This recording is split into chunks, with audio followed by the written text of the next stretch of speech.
He ruled an empire of 80 million people. He commanded the world's largest army.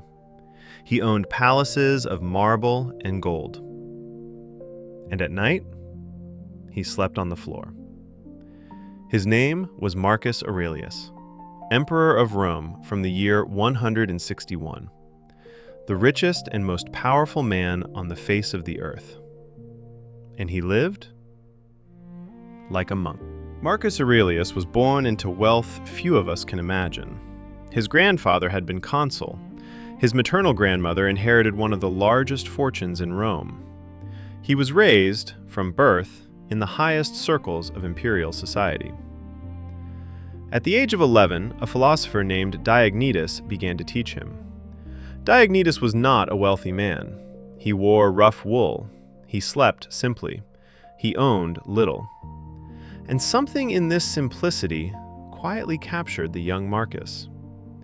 He began to dress in rough wool himself. He refused to sleep in his bed.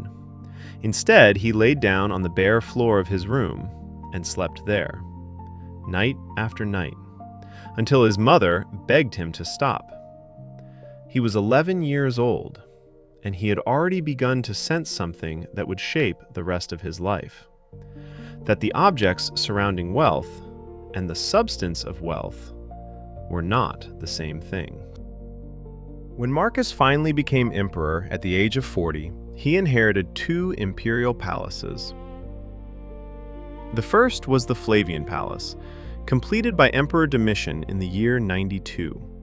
It was the most modern, the most magnificent, the most fitting residence for a ruler of the known world.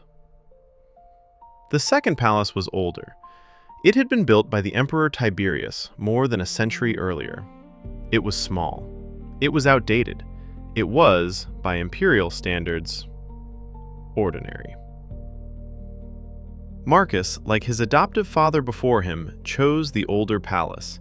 He did not want the grandeur. He wanted the quiet. And this was only the beginning of what those around him found strange. He has no personal guard. He carries no attendants. He walks alone. He kept no personal guard. He wore no distinctive robes of state in his private hours. He rejected the elaborate meals prepared for the emperor. He often took simple food, ate quickly, and returned to his work. To visitors who expected the theater of imperial grandeur, it must have felt like arriving at the wrong address. But in the year 166, the world Marcus had inherited began to collapse. A plague of unknown origin swept through the empire, killing millions. Along the northern frontier, the Germanic tribes crossed the Danube in numbers Rome had never faced before. The wars would consume the last 14 years of his life. And the treasury of Rome, vast as it once was, began to run empty. Marcus faced a decision that no emperor in history had faced quite this way. He could raise taxes. He could debase the currency. He could demand tribute from the provinces. Instead, he did something almost unimaginable.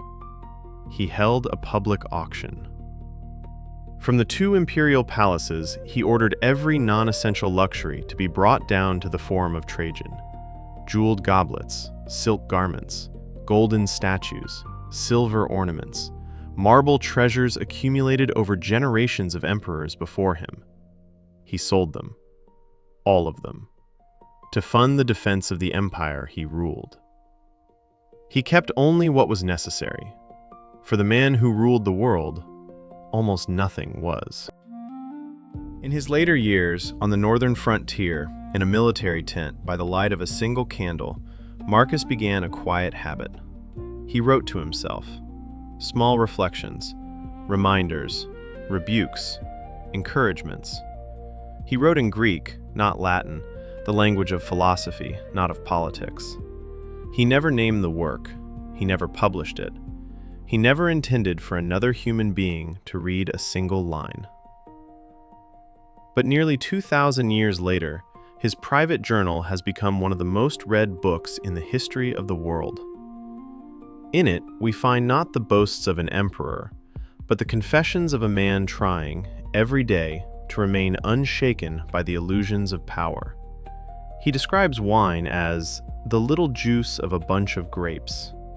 He describes his own imperial purple robes as sheep's wool dyed by the blood of a shellfish. He describes a lavish feast as a dead fish, a dead bird, a dead pig. This was not cynicism. This was his method. He was, in his own private words, stripping naked the impressions of luxury so that he could see each thing as it truly was. And once he saw it truly, he could no longer be enslaved by it. Marcus Aurelius spent his final decades ruling the largest empire the world had ever known. He could have owned anything. He could have built anything. He could have surrounded himself with any beauty the world had produced.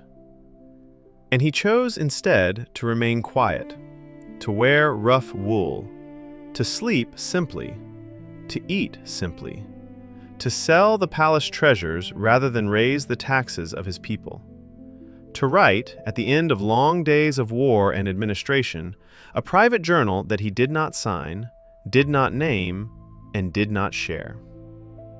The wealth he built was not the wealth of the treasury. It was the wealth of a mind that could no longer be bought. He is remembered 2,000 years later, not for what he owned, but for what he refused. There is a strange truth hidden in the life of Marcus Aurelius. The emperor who refused wealth became, quietly, the wealthiest voice in history.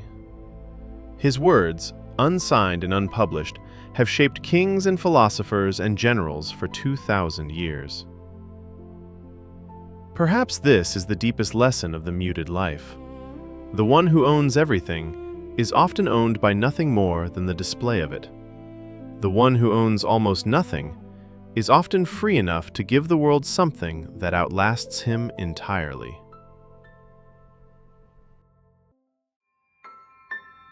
The loud chase fortune. The wise build it in silence. If this found you at the right time, perhaps someone else needs to find it too. Stay quiet. Stay sharp. We'll see you in the next one.